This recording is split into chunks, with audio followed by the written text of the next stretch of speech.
Y vamos a darle espacio a la otra disertante, que es Alejandra Crespo. Ella es licenciada en Economía con diplomado en Educación Superior, un Executive Master en Política y Prácticas para el Desarrollo de la Universidad de Ginebra, Suiza, especialidad en agroecología, miembro fundador de CODAVMA, coordinadora en defensa de la autodeterminación de los pueblos y el medio ambiente, miembro de la Plataforma Agroecológica del Trópico y de la Plataforma Bolivia Libre de Transgénicos. Adelante, Alejandra, puedes compartir pantalla. Prosiguiendo con las disertaciones establecidas,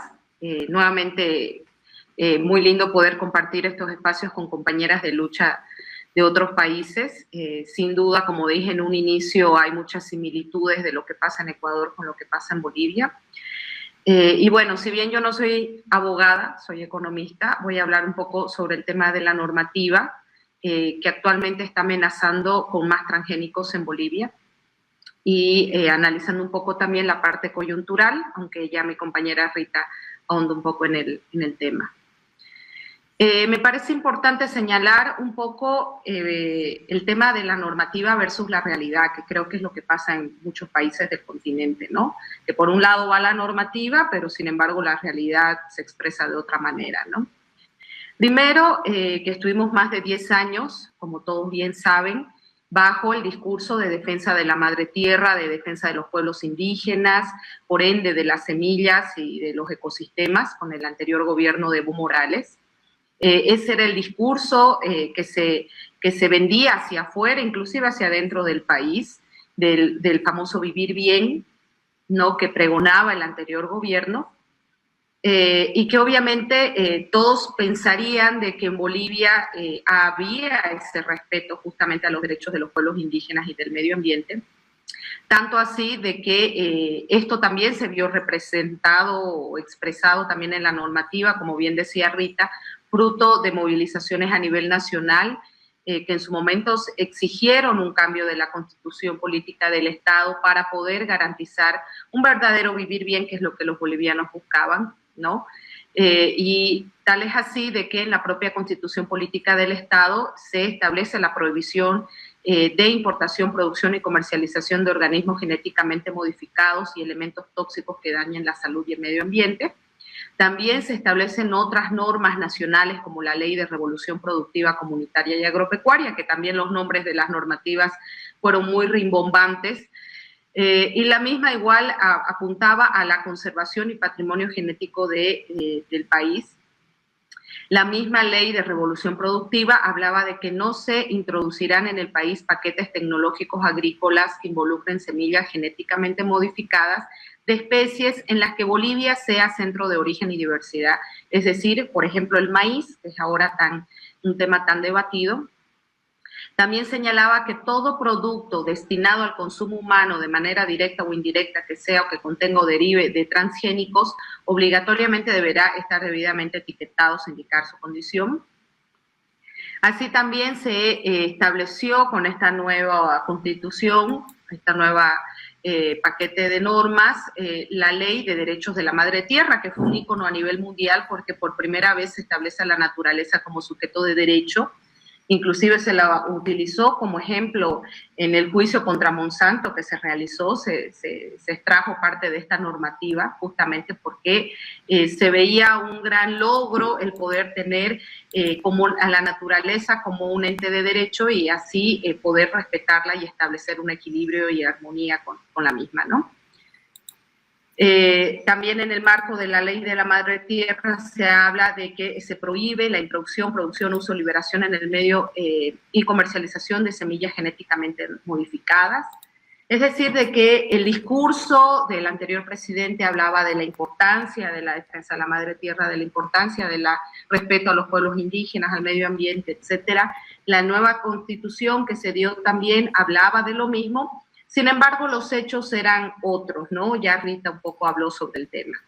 Ya desde el 2013 se pudo ver de forma más descarada la alianza del gobierno de Evo Morales con el sector del agronegocio en esta cumbre que era Sembrando Bolivia, donde claramente en la foto se puede ver a los mandatarios junto con los sectores líderes y dirigentes del sector del agronegocio definiendo las políticas públicas de Bolivia y excluyendo a sectores tan importantes como son los indígenas campesinos y los más de 11 millones de consumidores. Y en ese momento nosotros expresamos nuestro rechazo porque ellos puedan definir cómo, cuándo y dónde se iban a producir los alimentos en Bolivia y a quienes beneficiar en torno a esto. Y en el marco de esta cumbre, en el 2013, se empieza a dar un paquete de normativas que iban en contrarruta del discurso y de la propia Constitución Política del Estado. También se pudo ver a partir del 2013, ya de forma más descarada, que en eventos estatales aparecían como auspiciantes las empresas de agroquímicos como Syngenta, Bayer y las demás empresas transnacionales que promueven el uso de agrotóxicos y transgénicos a nivel mundial. Y obviamente sabemos que si ellos eran los auspiciadores, evidentemente definían también lo que se decía y qué se decía en estos eventos públicos, como en este caso era del INIAF, que es la instancia que regula o que debería velar por el tema de las semillas a nivel nacional. También, pese al discurso y la normativa, se veía de que el gobierno sacaba del fondo de pensiones de los trabajadores para rescatar a los agroempresarios endeudados, ¿no? Que fue igual un escándalo que se saque justamente del fondo y de los ahorros de los trabajadores para poder beneficiar a este sector. En el 2017 también se vio acuerdos entre el gobierno y los agroempresarios para otorgarles reservas forestales, como la reserva de Guarayos, que también es territorio indígena, para que ellos puedan ampliar frontera agrícola. Se entró a la era de los biocombustibles, como ellos lo llamaban, que en sí son agrocombustibles porque están en base a monocultivos de caña, que también está prohibido con normativa boliviana y sin embargo dieron luz verde a la ampliación de frontera agrícola para estos hechos, ¿no?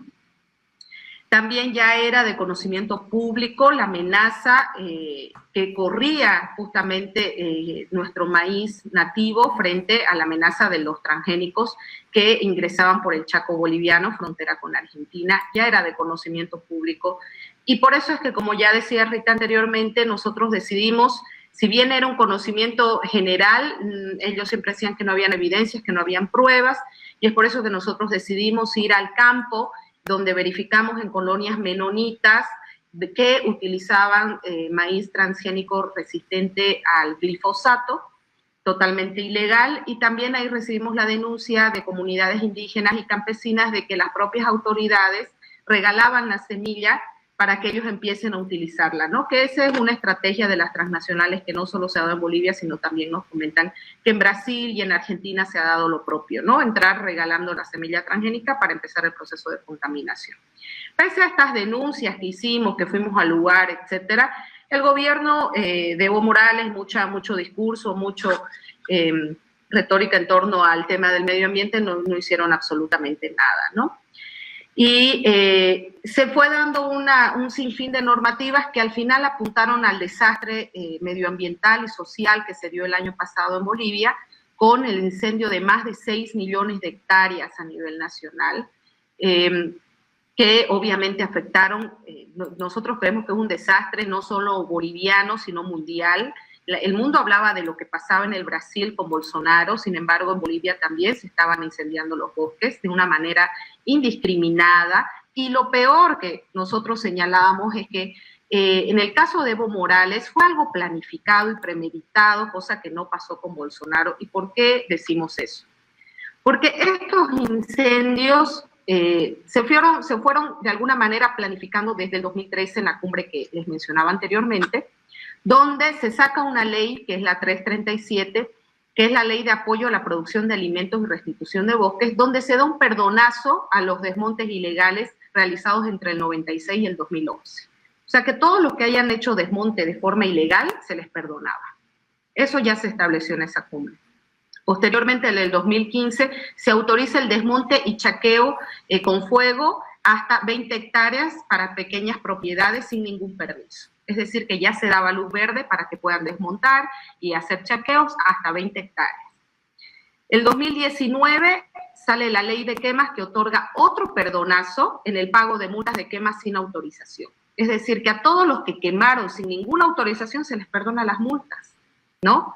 En julio del año pasado también se amplían los alcances del decreto 26075 para permitir desmontes y quemas en áreas no aptas para el uso agropecuario, es decir, bosques, áreas protegidas, ¿no? Entonces vemos que Evo Morales, a diferencia de Bolsonaro, desde el 2013 viene con una serie de normativas que acabaron en el desastre de las 6 millones de hectáreas perdidas, ¿no? Y eso sin duda generó indignación a nivel nacional, porque también en el afán de apagar también los incendios no hubo una presencia del Estado, sino tuvo que ser nuevamente la sociedad civil organizada que tuvo que enfrentar semejante desastre que afectó a un sinfín de comunidades y que inclusive en las ciudades nos hemos visto terriblemente afectados por la humareda, y viendo justamente los sectores más vulnerables de salud más afectados por todo este tema que se estaba dando, ¿no? A estas normativas incendiarias que le decimos, también hubieron otras normativas que se dieron en contrarruta de lo que marca la Constitución Política del Estado, que es la Ley de Ampliación del Plazo de Verificación de la Función Económica Social, que significa que en Bolivia estaba ya establecido por cuestiones técnicas cuál era la vocación del territorio en general, ¿no? O sea, teníamos vocación forestal, vocación agrícola y pecuaria, etcétera. Y con el gobierno de Evo Morales se empieza a hacer una revisión, por así decirlo, de esta vocación territorial, ¿no? Que al final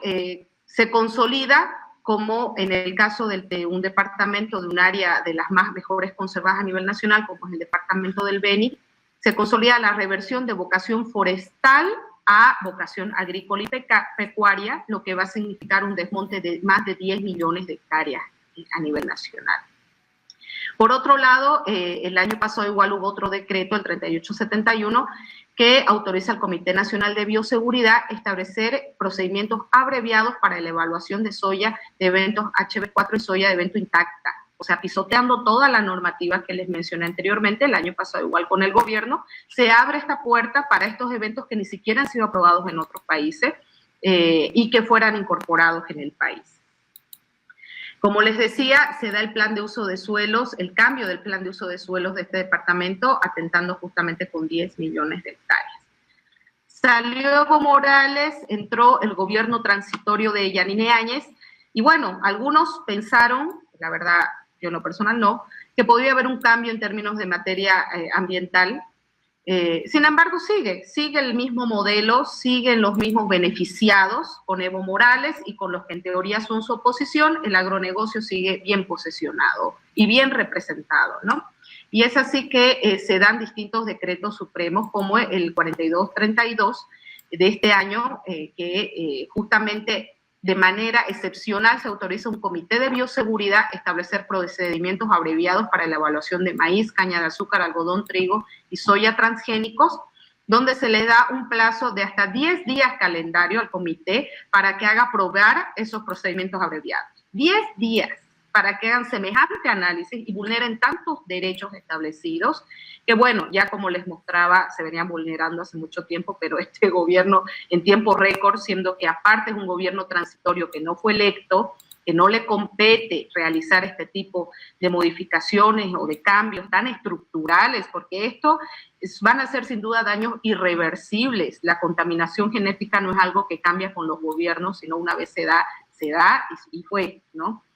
Entonces, a raíz de esto, para nosotros fue como activistas, como ciudadanos, como consumidores, hasta macabro en el contexto de COVID, ¿no? Porque valiéndose de que estamos encerrados, valiéndose de que no podemos salir a expresarnos, lanzan este tipo de decretos que, por un lado, atenta contra el derecho de que nosotros podamos definir, decidir, protestar contra esto, y por otro lado, que nos parece que justamente con este contexto donde nos ha demostrado que el COVID justamente es fruto de alguna manera de el abuso y de las grandes corporaciones sobre el medio ambiente, que ellas son de alguna manera responsables de lo que está pasando, donde deberíamos justamente ver de tener alimentos saludables que nos den las mejores condiciones para enfrentar esta pandemia, porque está visto que la alimentación sin duda puede ser un gran aliado para enfrentar el COVID, nos quieren seguir profundizando y cambiar nuestra matriz alimentaria y productiva para favorecer a las grandes corporaciones, las grandes transnacionales en tiempos de COVID, que es totalmente nefasto, ¿no? Hubo bastante rechazo por todos los sectores de la sociedad civil, pese a la cuarentena. Creo que el gobierno no se lo esperaba, el agronegocio tampoco, y es por eso que después saca otro decreto supremo dando un plazo de 40 días calendario, o sea, ampliándolo para un poco generar un desgaste en la gente y generar polémica, porque también el gobierno transitorio está ahorita en campaña, entonces para ellos también es importante la opinión pública, ¿no? Como decía mi compañera igual anteriormente, ese comité de bioseguridad está también conformado por gente del agronegocio, ¿no? Porque, o sea, nada está al azar, ¿no? Entonces ellos son juez y parte y pretenden decidir lo que va a pasar con el futuro de la seguridad y soberanía alimentaria de los bolivianos. Es por eso que nosotros no estuvimos a expensas, por así decirlo, del discurso del anterior gobierno de Evo Morales, ni mucho menos confiados en el actual gobierno transitorio, y creemos que la única garantía para garantizar, valga la redundancia, nuestra seguridad y soberanía alimentaria es a través de la organización ciudadana o popular, ¿no? Y apuntamos justamente a eso, ¿no? A la defensa de nuestra semilla entre consumidores, pequeños productores, campesinos, indígenas, instituciones, colectivos, etcétera, que creemos que debemos convertirnos en los verdaderos guardianes de nuestra seguridad y soberanía alimentaria y de nuestras semillas, porque todos los gobiernos, por más opositores que aparezcan, al final defienden los mismos intereses y eso se ha demostrado a lo largo de nuestra historia, ¿no? Entonces, seguimos activados desde los espacios que podemos en este contexto de pandemia, seguimos defendiendo nuestra biodiversidad que se expresa también en parte de nuestra identidad. Somos cultura en el caso del maíz, como el resto de los latinoamericanos también. Tenemos un sinfín de platos en base al maíz, nos quitan una parte de nosotros al contaminar estas semillas y por eso también es nuestra lucha tan férrea, por así decirlo, porque somos maíz, somos cultura del maíz, desde que nacemos hasta que nos morimos y en todas las latitudes, como decía mi compañera igual, los distintos pisos ecológicos a nivel nacional, todos consumen maíz, en platos, en bebidas, entonces realmente bastante delicado lo que se podría dar en caso de que se contaminen nuestras más de 70 razas del maíz. Y obviamente nosotros, cuando nos dicen qué proponen y qué proponen, la agroecología es nuestra propuesta, ¿no? Que es lo único que puede garantizar una verdadera seguridad y soberanía alimentaria. Y en el caso de nosotros, que formamos parte de la plataforma agroecológica, participamos de ferias semanales, donde si bien son 25 expositores, se tienen más de 150 productos a disposición del consumidor. Y esa es la gran diferencia de la agroecología con lo que plantea el agronegocio, que son 2 cultivos, un cultivo, que son monocultivos, que no nos nutren, que no nos alimentan. Los otros, los productores agroecológicos a baja escala realmente son los que nos están alimentando, ¿no? Son los que nos están nutriendo y son los que nos están ayudando a enfrentar la crisis del COVID. No nos olvidemos de la producción apícola, que también se está viendo tan afectada con este modelo y que es tan importante para nuestra alimentación, y no solo hablando de alimentación, sino hablando también de las abejas, que son polinizadores tan valiosos y que sin ellos no podemos vivir, simplemente no podemos vivir, y no queremos llegar a lo que llegó la China de tener polinizadores humanos ante la ausencia, ya que han matado a todos sus polinizadores con los agroquímicos y demás venenos, tienen que utilizar a personas para que ejerzan ese rol tan vital y tan fundamental de las abejas. Entonces, hacemos un llamado a la organización, a la lucha, a la resistencia, sin importar quién esté en el poder, para poder realmente garantizar nuestra seguridad y soberanía alimentaria y defender nuestra vida misma. Muchas gracias.